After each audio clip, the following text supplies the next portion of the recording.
မကင်ပြစ်တော့ရင်တော့မှဒီညီမတို့အမျိုးသမီးလဲခြင်းအတွက်ကူညီပေးကြပါတယ်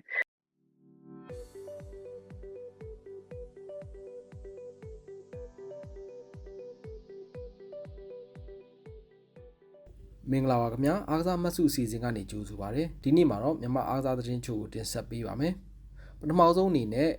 ဒီရက်တွေမှာOne Championshipမှာကစားကြမယ့်မြန်မာကစားသမားတွေရဲ့နောက်ဆုံးသတင်းတွေကိုအရင်ဆုံးတင်ဆက်ပေးပါရစေအခုတော့မြန်မာပြည်သက်ရှိတော်တမ်မီဆိုးရဲ့သတင်းကိုပြောကြရအောင်ပါ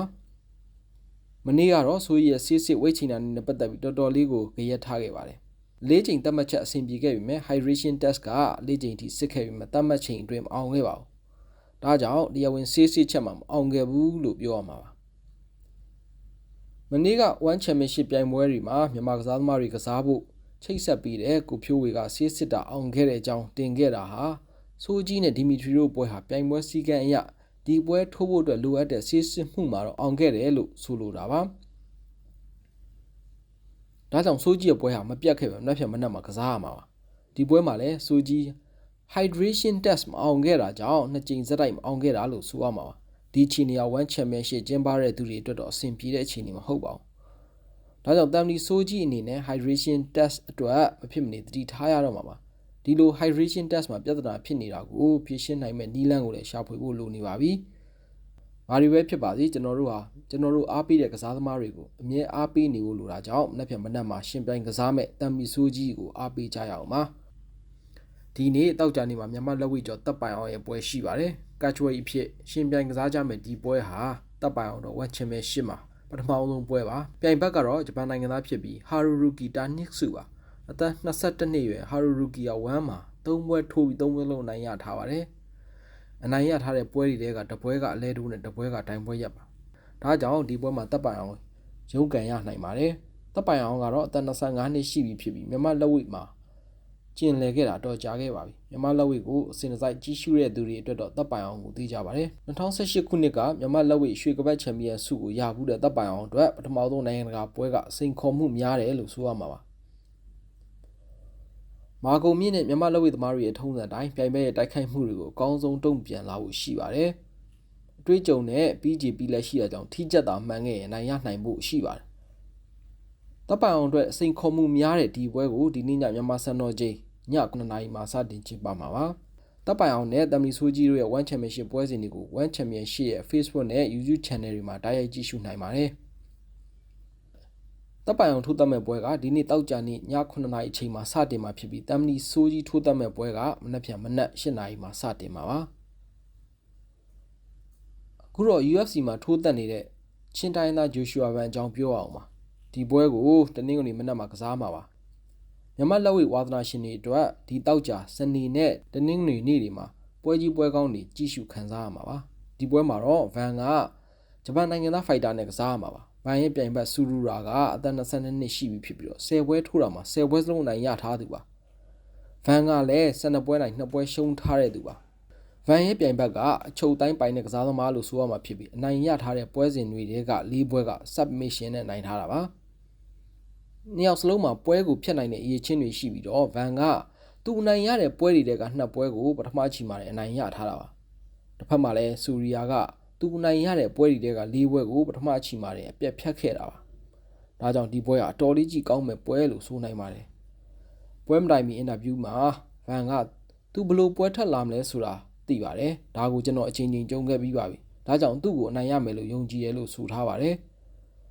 ်ဒီပွဲမှာထူးခြားမှုတစ်ခုလည်းရှိပါသေးတယ်အဲ့ဒါကတော့မြန်မာနိုင်ငံအလံကိုကိုစားပြုခွင့်ရဖို့ချိန်ဖန်များစွာကြိုးစားခဲ့တဲ့ဗန်ဟာဒီတစ်ချိန်မှာတော့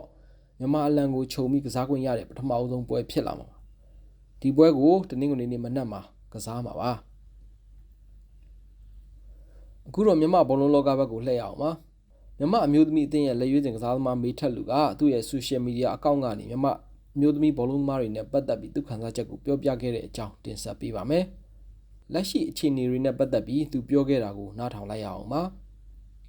ါမြန်မာတကယ်လို့ဒ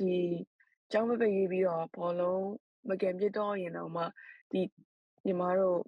့အမျိုးသမီးလဲခြင်းအတွက်ကူညီပေးကြပါတယ်။ဘာကြီးဆိုလဲတောက်ရီဆိုလဲတစ်ခါလေညီမကြုံတွေ့ရပါဘောနော်။တောက်ရီဆိုလို့ရှိရင်လဲကိုယ့်ဘာကို ခံပြီးတော့ယူရတာတို့ဘာလို့ကစားသမားတွေနဲ့ပြီးတော့ညီမ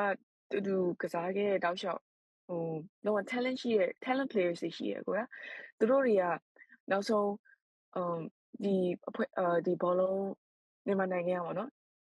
နိုင်ငံမပတ်မိုးပေးနိုင်တော့သူတို့မှာအပြင်မှာအလုပ်တွေသွားလုပ်ရတယ်တချို့လူတွေဆိုတခြားနိုင်ငံတွေပါရောက်ကုန်ပြီ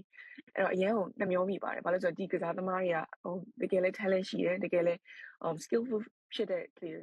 ဒီเจ้าကိုရောက်ပြီးချင်းဒီကเจ้าက counselor ပေါ့နော် counselor မေးရဒီမှာဘောလုံးသင်ရှိလားပေါ့နော်ဘောလုံးသင်ရှိလားပြီးတော့သူရှိမှလည်းရှိရအတင်းကလည်းကောင်းတယ်ကောင်းတော့မှနီးပြကိုဆက်သွယ်ရပါတော့နီးပြကိုဆက်သွယ်ရင်းနဲ့မှကန်လို့ရလားဆိုပြီးတော့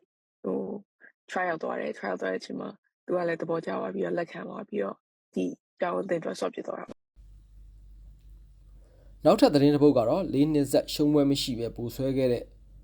MNL ချန်ပီယံရှမ်းယူနိုက်တက်ဟာမနေ့ကရှင်ပြိုင်ကစားခဲ့တဲ့ AFC Challenge Cup Quarter Final ပွဲစဉ်မှာကမ္ဘောဒီးယားကလပ် Variant သင်းကိုဝေးကွင်းမှာ6-2 နဲ့ရှုံးနိမ့်ခဲ့ပါတယ်။ဒုတိယကြော့အိမ်ကွင်းမှာကစားဖို့ကြံသေးပေမဲ့ဒီလိုရှုံးနိမ့်မှုကြောင့်အကျိုးပိုလိုဝက်တက်ရောက်ဖို့ခွင့်ရနေသွားပြီလို့ဆိုရမှာပါ။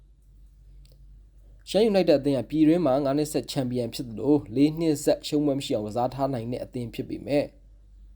ပြည်ပကလပ်အသင်းတွေနဲ့တွေ့တိုင်းရုပ်ကံလေးရှိတာကိုဒီချိန်မှာလည်းမချီဖြတ်နိုင်ခဲ့ဘူးလို့ဆိုရမှာပါ။နောက်ဆုံးသတင်းတစ်ပုဒ်အနေနဲ့ဒီမတ်လထဲမှာအာဖဂန်နစ္စတန်အသင်းနဲ့အာရှဖလားကစားဖို့ရှိနေတဲ့မြန်မာလက်ရွေးစင်မျိုးသားအသင်းအတွက်ပနာမကစားသမား42ဦးကိုရွေးချယ်လိုက်ပြီလို့မြန်မာဘောလုံးဖွဲ့ချုပ်ကထုတ်ပြန်ပါတယ်။ပြည်ပမှာခြေစွမ်းပြနေတဲ့မောင်လွင်တန်းပိုင်အောင်ကောင်းမှန်စတဲ့ကစားသမားတွေပါဝင်လာပြီးပြည်တွင်းမှာခြေစွမ်းပြနေတဲ့ကစားသမားအများစုကိုရွေးချယ်ခဲ့တယ်လို့ဆိုပါတယ်။အာဖဂန်နစ္စတန်နဲ့ကစားမယ့်အာရှဖလားဘောလုံးပြိုင်ပွဲကိုမတ်လ25ရက်နေ့မှာမြန်မာအသင်းရဲ့အိမ်ကွင်းမှာရှင်ပြိုင်ကစားကြမှာပါ။ဒါကတော့မြန်မာအားကစားရပ်ဝန်းကနောက်ဆုံးရတဲ့သတင်းတွေကိုတင်ဆက်ပေးခဲ့တာပါ။ကြည့်ရှုအားပေးခဲ့ကြတဲ့ပရိသတ်များအားလုံးကိုကျေးဇူးတင်ပါတယ်။ Sport Note Channel လေးကို Subscribe လုပ်ပေးဖို့တောင်းဆိုပါရစေ။ပရိသတ်များအဆင်ပြေပျော်ရွှင်ကြပါစေလို့ဆုတောင်းပေးပါတယ်။